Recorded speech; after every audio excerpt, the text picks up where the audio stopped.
O Brasil parece que quer continuar sendo o eterno país da meia entrada.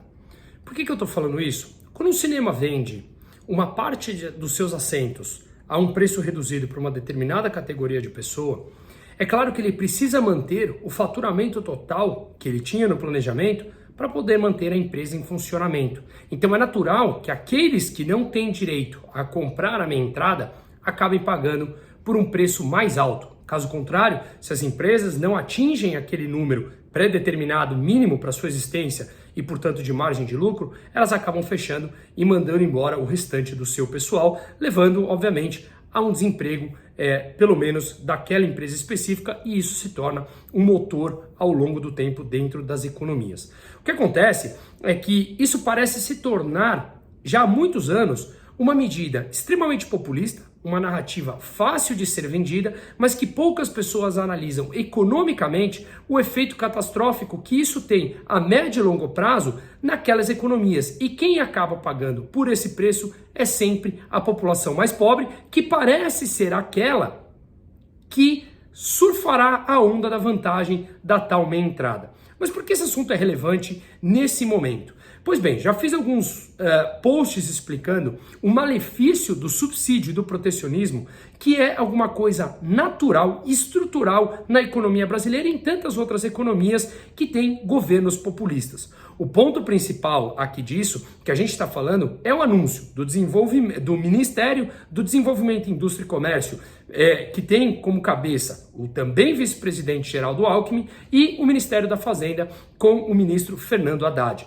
anunciando mais subsídios para a indústria de automóveis para, com isso, baratear o preço do carro dito popular e também de caminhões. Vamos entender um pouco mais profundo a respeito disso e como essa medida voltará com muito mais força para justamente aquelas pessoas que acreditam que terão benefícios por conta dessas medidas. Claro que quaisquer medidas populistas têm um benefício no curto prazo, mas é mais importante que nós analisemos profundamente, sob o ponto de vista econômico, as consequências no médio e no longo prazo, que elas são muito mais caras do que aquele desconto concedido agora no efeito imediato de um subsídio. Pois bem, o que o governo anunciou foi que a partir desse ano, a partir de agora, a gente vai ver um benefício concedido aos carros que custam até R$120 mil, um desconto que vai de 1,5% até 10,5%, baseado em 3 critérios. O primeiro deles é o critério ambiental. Se o carro é menos poluente, ele terá um desconto maior. O outro ponto é a parte que chama de adensamento industrial, ou seja, quanto mais produtos produzidos no Brasil ou componentes desses carros for maior, ele terá um desconto também maior. Portanto, quanto mais, digamos, brasileiro for esse carro na sua totalidade, mais desconto ele terá. E o outro ponto é o social. Então, o que a gente entendeu, o que a gente tira disso, é que esses carros terão descontos, dito pelo Ministério da Fazenda e por Geraldo Alckmin, que esses carros terão descontos entre R$2 mil e R$8 mil no seu preço final. Ou seja, um carro, digamos, de 68 mil pode passar a custar por volta de 60, 61, 62 mil reais. E esse desconto é dado na nota fiscal para o comprador do carro, para o consumidor, e depois é dado às montadoras em crédito tributário, tá? O grande ponto disso é que nesse exato momento, como eu falei, para aqueles compradores de carro, parecem realmente super benéficos. Mas vamos entender essas consequências no médio e no longo prazo, justamente para aquelas pessoas que pertencem à classe mais baixa da sociedade, tá? Inicialmente, esse desconto será dado, segundo dito pelos ministérios, num período transitório de 4 meses, tá? E esses 4 meses pode ser até a taxa de juros começar a cair. Veja que eles já estão interferindo novamente no Banco Central, que é autônomo, pressupondo que a taxa de juros sim cairá em 4 meses. Claro, há caminho para isso por outros fatores, mas eles já estão colocando pressão sobre o Banco Central autônomo para que essa queda de juros aconteça. Isso não é de hoje, tá? Quando eles anunciam essa queda do preço, eles deixam de arrecadar, uma vez que eles estão abrindo mão de tributos, como eu expliquei há pouco, de crédito tributário para as montadoras, o governo deixará de arrecadar de cara mais ou menos R$1,5 bilhão de reais. E esse governo, como ele está gastando muito mais, e é o seu próprio DNA, ele precisa compensar essa queda na arrecadação que ele tem por conceder esses tributos, esse crédito tributário para as montadoras. E da onde vem essa compensação? Só tem um caminho: aumento de impostos. E é justamente isso que eles anunciaram. Para eles conseguirem dar esse desconto nos carros populares e também em caminhões novos, como se toda a base de caminhoneiros do Brasil comprassem caminhões novos, que é o que eles dizem querer estimular, para compensar essa queda na arrecadação do governo, o que eles farão? Aumentarão o tributo no diesel. E isso afeta naturalmente a economia como um todo. Eles têm basicamente até 2024 para subir por volta de 35 centavos no preço do diesel, com a reoneração da totalidade dos tributos. O que eles farão é que a partir de setembro subirão por volta de 11 centavos, digamos próximo a 1/3 do que eles terão para subir até 2024. Como eles vão subir agora 11 centavos, o diesel já encarece. Lembrando que o diesel é usado quase que na totalidade dos transportes, ou na totalidade dos transportes rodoviários, que é um percentual extremamente importante no Brasil, que tem uma malha ferroviária completamente deficitária. O grande ponto é que quando ele sobe o preço do diesel, portanto, encarece o transporte no Brasil, que faz todo tipo de transporte das mercadorias e produtos e serviços que chegam na nossa casa, ele está encarecendo o produto final. Portanto, isso vai afetar o produto final que é pago pelo consumidor, independente da classe a que ele pertence. Então, não necessariamente ou não exatamente são produtos que cheguem à nossa casa. Ou seja, podem ser produtos que cheguem no supermercado, que cheguem ao shopping. Com isso, qualquer classe consumidora está exposta a esse aumento do tributo no diesel. Então, eles falam que vão baratear o carro, claro que vão, dando esse crédito tributário, mas vai encarecer toda uma cadeia produtiva que está em volta e também principalmente afetando a classe mais baixa. O grande ponto aqui é que se nós analisarmos o índice de abertura comercial do Brasil, com países desenvolvidos ou com países extremamente fechados como Cuba, o Brasil está muito mais próximo em números de Cuba ou de países extremamente fechados, como países extremamente abertos ao comércio internacional. É claro que eu não estou fazendo nenhum tipo de comparativo entre Brasil e Cuba, mas ao analisar números, o Brasil está, sob o ponto de vista de comércio internacional e abertura com outros países, mais próximo de Cuba do que países extremamente abertos, como por exemplo a Suíça.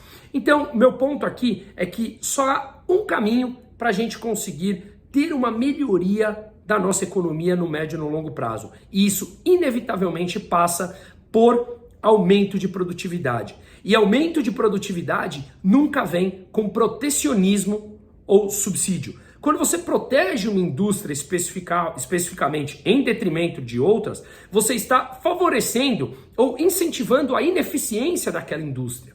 Ela, portanto, não precisa ter um aumento de produtividade imenso para competir no mercado, uma vez que ela está ganhando algum tipo de subsídio ou algum tipo de crédito tributário ou mesmo dinheiro dado pelo governo para conseguir produzir a um preço mais barato e, portanto, competir com seus concorrentes, seja domésticos ou internacionais. E assim você desestimula o aumento da produtividade, você desestimula a melhoria daquela indústria, especificamente buscando mais inovação, mais tecnologia, mais competitividade e, portanto, maior produtividade, que é o que leva um país ao desenvolvimento. Se analisarmos aqui o índice de competitividade que é dado frente ao total do PIB, em número de horas trabalhadas, vemos que o Brasil tem basicamente uma taxa de produtividade que corresponde a 1/4 da americana, que corresponde a quase 20% da Argentina, que está em linha com Colômbia e México,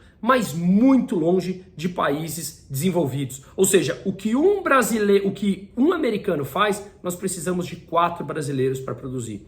Como é que a gente vai concorrer com isso? Basicamente, o governo populista injeta proteção e subsídio, quando isso não melhora a nossa produtividade. Pelo contrário, premiamos a ineficiência. E quando a gente abre o nosso mercado para concorrência internacional, o que acontece é que aí sim nos forçamos a ser melhores. Baseado em estudos de várias indústrias, a gente consegue perceber e basta analisar nós, enquanto seres humanos, quando nós somos colocados à prova, é natural que a gente tende a melhorar e, portanto, melhorar a competitividade. Já tem estudos extremamente sérios que mostram que o país, quanto mais aberto e mais negocia com o exterior, mais a indústria local melhora a sua produtividade quando ela é colocada, digamos, num mercado amplamente aberto, com ampla concorrência, onde você ou melhora ou você simplesmente morre. E quem se beneficia com isso? Os consumidores, que conseguem ter acesso a produtos de qualidade maior a um preço menor. Isso é eficiência,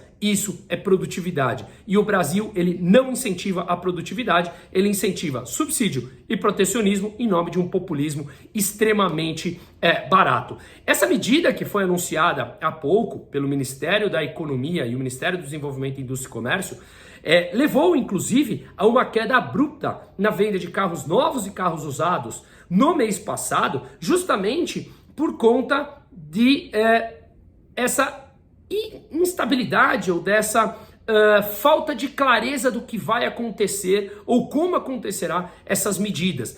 Há 15 dias atrás, eles tinham anunciado um tipo de pacote. Ontem vieram a público falar que mudaram o pacote. Ou seja, veja que tem ainda uma incerteza, uma falta de previsibilidade do que o governo vai fazer. Eles estão mais perdidos, que seguem tiroteio e aplicam sempre medidas ineficazes, ineficientes e que levam, obviamente, no médio e no longo prazo, a uma manutenção da produtividade irrisória no Brasil e a um custo mais alto para toda uma sociedade do restante dos produtos. Muitas lojas de carros usados, inclusive, e concessionárias relataram cancelamentos em massa após o anúncio. Uma vez que não temos previsibilidade de como será esse pacote, os consumidores postergam a sua compra de carro justamente para entender como será esse benefício e se os preços dos carros caírem no curto prazo, eles poderem aproveitar. Inclusive, carros acima de 120 mil reais que não estão contemplados